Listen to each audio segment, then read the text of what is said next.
चंद्रयान ने खोजी चांद पर हैरान कर देने वाली चीज। साउथ पोल ऑफ मून अपने आप में रहस्यों को समेटे हुए है दोस्तों। भारत सबसे पहला राष्ट्र है चंद्रमा पर अपनी छाप छोड़ने वाला। लेकिन जब कल रात प्रज्ञान रोवर के लिए दरवाजे खोले विक्रम लैंडर ने और प्रज्ञान रोवर धीरे धीरे अपनी स्लाइड से नीचे आकर चंद्रमा की सरफेस पर विचरने लगा, तो सबसे पहले उसने अपने चक्कों की मदद से, अपने पहियों की मदद से, 6 चक्कों की मदद से उसने जो छाप वहां छोड़ी है वो इसरो का लोगो भी था और अशोक स्तंभ का चिन्ह भी था। जहां जहां जाएगा ये रोवर वहां वहां ये चिन्ह बनता चला जाएगा और हमेशा हमेशा के लिए चंद्रमा के इतिहास में billions and billions of years तक भारत की ये छाप चंद्रमा पर छूटी रही दोस्तों। जिस तरह से चंद्रमा के गड्ढे जो कि अलग अलग उल्कापिंडों, अलग अलग एस्टेरॉइड्स, मीटियोराइट्स की टक्कर से बने हुए हैं और वो एकदम सहेज कर रखे हुए दिखाई देते हैं चंद्रमा पर, हर रिकॉर्ड हिस्ट्री का जब से उत्पत्ति हुई है चंद्रमा की तब की डेट से आज तक एकदम सुरक्षित है, क्योंकि वहां एटमॉस्फेयर नहीं है, वहां वैक्यूम है, कोई हवा नहीं है वहां पर, और इस वजह से सब कुछ एकदम सटीक, स्थिर, स्टिल और स्टेबल है। लेकिन सबसे बड़ी बात, ऐसी कौन सी चीज की खोज में निकला है प्रज्ञान रोवर और कौन सी चीज उसके हाथ लगने वाली है जिससे भारत का भविष्य हमेशा हमेशा के लिए बदल सकता है, उस बात की जानकारी हम आपको देना चाहते हैं दोस्तों इस वीडियो के माध्यम से।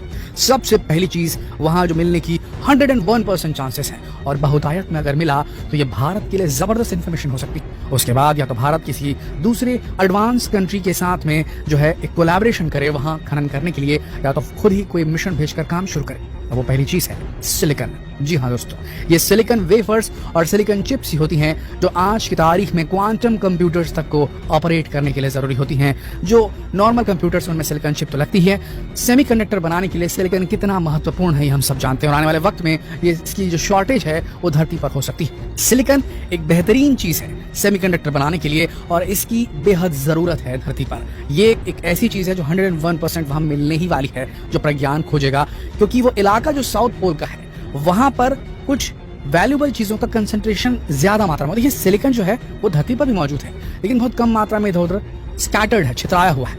अगर चंद्रमा पर, चांसेस पूरे हैं, वहां पर एक आध लोकेशन ऐसी मिल सकती है साउथ पोल पर जहां एक ही जगह पे बहुतायत में मौजूद है, वहां से निकालना बहुत फायदेमंद होगा। सिलिकॉन के अलावा हीलियम 3 के भंडार बहुतायत में हो सकते हैं। देखिए हीलियम 3 चंद्रमा पर मौजूद है, इसमें कोई डाउट नहीं है, लेकिन हीलियम 3 आती कैसे है? हीलियम 3 जो है ये सबसे इंपॉर्टेंट चीज पहले जान लेते हैं। हीलियम 3 जरूरी क्यों है? हीलियम 3 की मदद से धरती पर कुछ इस प्रकार के न्यूक्लियर रिएक्टर्स को ऑपरेट किया जा सकता है जिनमें न्यूक्लियर फ्यूजन हो। ये वही प्रोसेस है जो सूरज पे होती है, सूर्य पर होती है और वो पूरे सौर मंडल को अपनी ऊष्मा देता है। वो रिएक्शन कंट्रोल करने के लिए, न्यूक्लियर फ्यूजन रिएक्शन को कंट्रोल करने के लिए हमें चाहिए हीलियम 3 जो कि चंद्रमा पर बहुतायत में मौजूद है और ये भारत को अकूत एनर्जी का भंडार दे सकता है। एक ऐसी एनर्जी जो almost near to green energy होगी जिसमें कोई हार्मफुल गैसेस, कोई हार्मफुल न्यूक्लियर वेस्ट निकलने की कोई गुंजाइश नहीं होगी और यही भविष्य है आने वाले पीढ़ी का एनर्जी के लिए। तो हीलियम 3 जो है ये भी जो है आती कहां से? सूर्य से आती है। सूर्य में जो सोलर विंड्स निकलती है वो सोलर विंड जो है, सौर जो हवाएं जिन्हें कहा जाता है, सोलर स्टॉर्म जो वहां उठते हैं, सोलर तूफान जो वहां उठते हैं, सौर तूफान, उनसे ये ट्रैवल करता हुआ सूरज से सीधा चंद्रमा की धरती पर जाके चिपक जाता है। होता क्या है कि वहां पर एटमॉस्फेयर है नहीं, इसीलिए संभव हो जाता है कि वो वहां की सरफेस पर डिपॉजिट हो जाए। धरती पर एटमॉस्फेयर काफी मोटा है, कोई भी चीज अंतरिक्ष से आती है तो वो जल के भस्म हो जाती है, तो यहाँ पर हीलियम 3 मौजूद नहीं है पर चंद्रमा में मौजूद है। बात करें प्रज्ञान रोवर की चंद्रयान 3 के पर्सपेक्टिव में, तो साउथ पोल क्योंकि पोलर रीजन है और हम सब जानते हैं कि मैग्नेटिक फील्ड जब बनाई जाती है तो पोलर रीजन पर ये मैग्नेटिक फील्ड एक अलग ही फॉर्म को लेती है। सब जो लाइंस है कर्व की वो कन्वर्ज करती है पोलर रीजन पे, तो जो भी सोलर विंड आती है वो एक जगह पे वहां पर कॉन्सेंट्रेटेड होने के चांसेस बढ़ जाते हैं पोलर रीजन में। तो हीलियम 3 के भंडार जो कि पूरे चंद्रमा पर फैले हुए हैं, ज्यादा मात्रा में नहीं है लेकिन वो एक साथ बहुत ज्यादा मात्रा में पोलर रीजन में मिल सकते हैं। ये 2 चीज कंफर्म है। इसके बाद तीसरी चीज है पानी।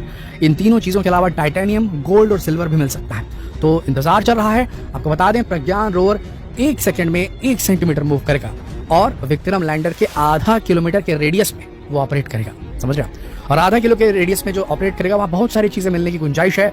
14 दिनों तक एक छोटे से इलाके का वो सर्वे करेगा। अपने आप में एक वैज्ञानिक है, वो एक चलती फिरती लैबोरेटरी है, सिर्फ फोटो खींचने वाला फोटोग्राफर नहीं है दोस्तों। तो बहुत सारी इन्फॉर्मेशन आएगी। हम सबसे पहले